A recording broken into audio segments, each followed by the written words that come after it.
پھر ایک مقام آتا ہے کہ پھر دنیا میں جو کچھ بھی ہو جائے کسی کا خوف آپ کو نہیں ہوگا، اور پھر وہ نماز آپ کی محافظ بن جائے، اتنی بڑی محافظ آپ کی بن جائے گی۔ حضرت وہب بن منبہ رحمہ اللہ ارشاد فرماتے ہیں کہ ایک کلی تھا، وہ لوگوں کا سامان لیتا تھا اور کسی جنگل میں جا کر ان کو قتل کر دیتا تھا۔ سامان اٹھا کے لے جاتا، جس کا سامان اٹھا کے لے جاتا، سامان کے بہانے جنگل میں جا کے اس کو قتل کر دیا کرتا تھا۔ ایک اللہ والے کا سامان اٹھایا، اسے جنگل میں لے گیا ساتھ، اور اس نے دیکھا وہاں پر لاشیں پڑی ہوئی ہیں۔ اس نے کہا تو جانتا ہے میں جس کا سامان اٹھاتا ہوں اس کا سامان لوٹتا ہوں اور پھر اس کو قتل کر دیتا ہوں۔ اس اللہ والے نے کہا تو میرا سامان لے جا اور میری جان بخش دے۔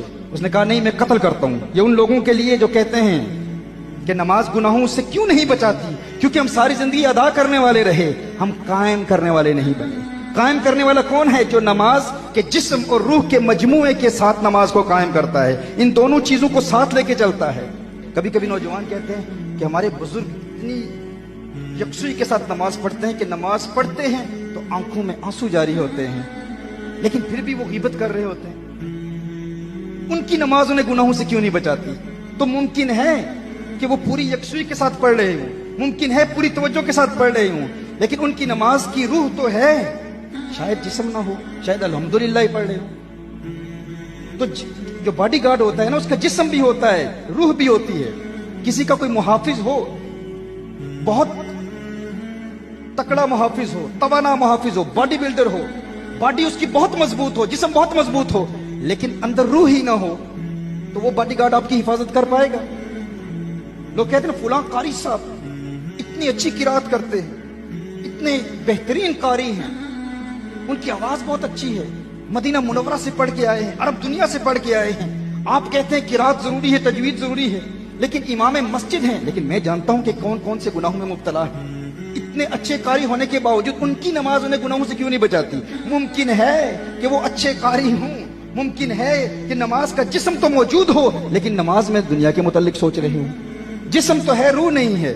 باڈی گارڈ تو اچھا ہے، لیکن ایک تکڑا باڈی گارڈ، ایک باڈی بلڈر، اگر اس میں روح ہی نہیں ہے تو وہ ایک تکڑی لاش ہے، وہ لاش آپ کا آپ کی کیا حفاظت کرے؟ اور اسی طرح کہیں روح تو ہے لیکن جسم اتنا کمزور ہے کہ وہ اپنے پاؤں پہ کھڑا ہی نہیں ہو سکتا، تو وہ آپ کی کیا مدد کرے گا؟ اسی طرح یاد رکھے، نماز کا جسم اور روح دونوں ضروری ہیں۔ نماز کے احکام بھی سیکھیں، بنیادی احکام سیکھیں، اور نماز کی روح کے ساتھ نماز قائم کریں، پھر آپ کو کسی کے دروازے پر دستک دے کر بھیک مانگنے کی ضرورت پیش نہیں آئے گی، کیونکہ نماز نہ صرف آپ کو گناہوں سے بچائے گی، نماز آپ کو آپ کے دشمنوں سے بھی بچائے گی، دشمنوں کے حملوں سے بچائے گی۔ پھر آپ مستغنی ہو جائیں گے، آپ کو کسی کی ضرورت نہیں پیش آئے گی، کسی کے دروازے پہ دستک دینے کی ضرورت پیش نہیں آئے گی۔ آپ کی نماز آپ کی خود محافظ بن جائے گی، لیکن نماز قائم کرنے والے بنے۔ تو وہ کلی اس شخص کو لے گیا، اس نے کہا میں تو تجھے قتل کروں گا، سامان بھی لوٹوں گا، تجھے قتل کروں گا۔ اس نے کہا ٹھیک ہے، پھر مجھے 2 رکعت پڑھنے دے، میں نماز قائم کرنے والا ہوں۔ اس نے کہا ٹھیک ہے، تو نماز پڑھ لے۔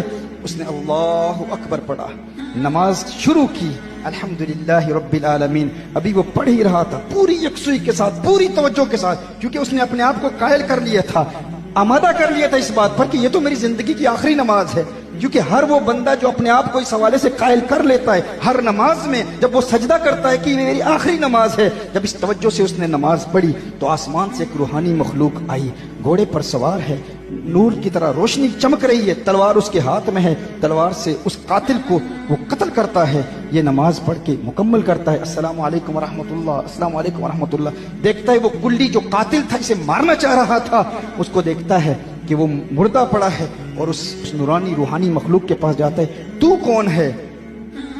اس نے کہا کہ میں تیری نماز کی جسمانی شکل ہوں، اللہ نے مجھے تیری حفاظت کے لیے اس نماز کی برکت سے مقرر کیا ہوا ہے، تاکہ جب بھی کوئی دشمن تجھ پر حملہ کرے گا میں تیری حفاظت کروں گا۔ یہ وہ باڈی گارڈ ہے نماز۔